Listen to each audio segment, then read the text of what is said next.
Now, let's look at templates for a second. So when we create templates, as I mentioned, they can apply at multiple levels, and the templates admin page will actually show you all of the different templates you have defined and where they're linked into the tool. So you can link them in at type, subtype, site, category, or device levels, and you can see that there's a hierarchy here. They go from left to right. So this is the most specific level of template.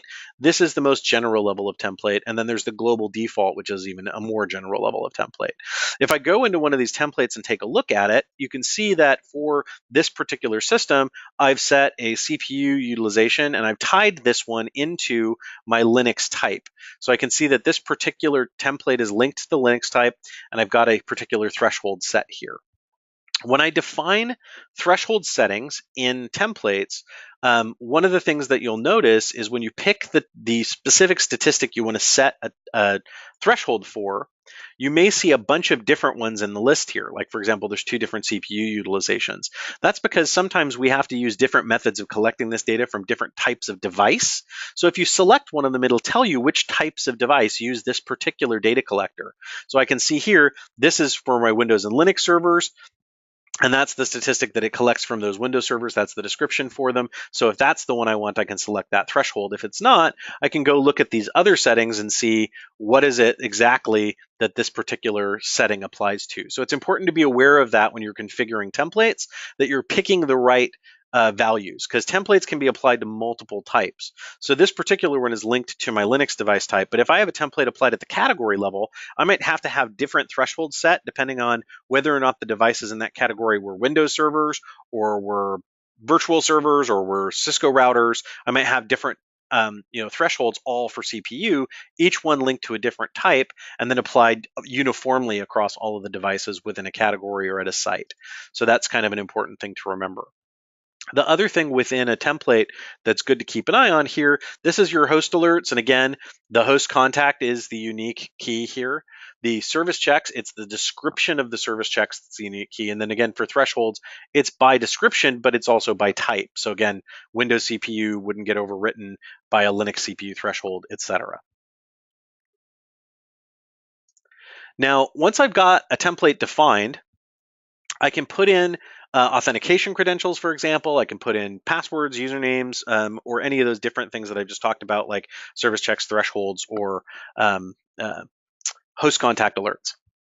Once I've got those defined the way I want them, if I want to link that template to something, I can go to configure template usage and then kind of pick what level I want to apply it to, and then select it from there. So for example, if I go in at the site level and I say I want to apply a particular template to a site, I can just hit the edit button for the template at that particular location, pick which template I want it to apply to that particular device, and hit save. And that will link that template into that location. Now, to make that effective on the devices, I need to repoll the devices at that site. So I have to rediscover those devices to make that effective. Under change devices, you can go to rediscover devices, and then you can pick however you like, via strategic group, for example. These are filterable. So if I only want to pull the things in Houston, I can just type in Houston.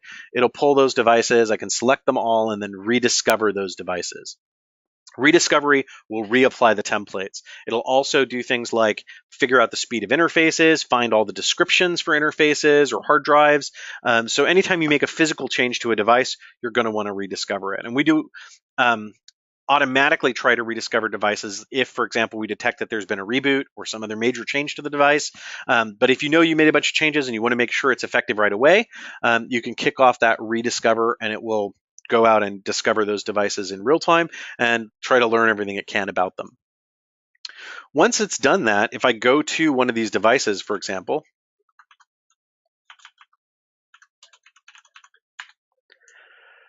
I can go to the edit for this device, which will take me to the administration page.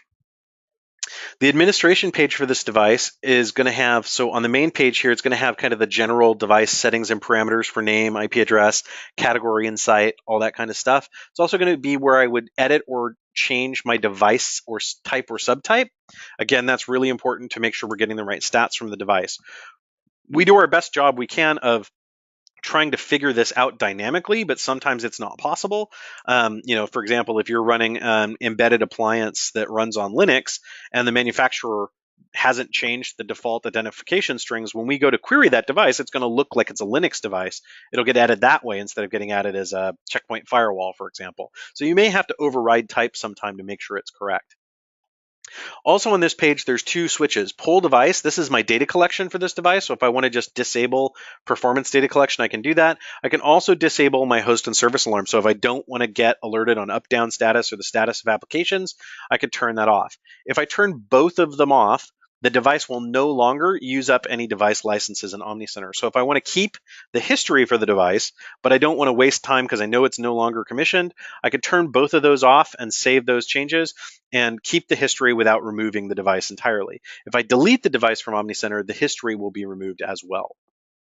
Now here you'll see template, and the template setting here that says none, this is the device level template that's applied to the device. If I click the little gear icon next to template, it'll actually show me all of the different templates that are being applied to this device. So I can see here that that site template that I put on at the Houston site is being applied there. I can see that it's got a type template that's tied to it, and then of course the global default template, which is applied to everything. When I go into the settings for this device, like if I go into thresholds, you'll be able to see some of these thresholds actually have little lock boxes next to them. And if I mouse over the lock box, it'll tell you what template controls that particular setting. If you have an administrative privileges and you click on this, it'll take me to that template. So if I need to edit the setting, I can do it directly from there. The ones that are not coming from templates will have edit and disable buttons next to them. So I can change them individually on this device. The ones that are controlled by the template are going to be locked to the template settings and cannot be changed here. If I want to change them, I could put in a new template and apply it to the device directly, which would override those settings. Or I could unlink the device from those templates by going to the edit, clicking advanced, and then clicking use templates to off. That will decouple this from the templates and allow me to make whatever changes I want to the device. However, it also means that if somebody updates the templates, I won't inherit any of those settings. I'm now completely disconnected from all of the templates. So you have to decide exactly how you want to manage the devices. And generally, we recommend sticking with the templates as much as possible to simplify the number of things you have to manage on individual devices.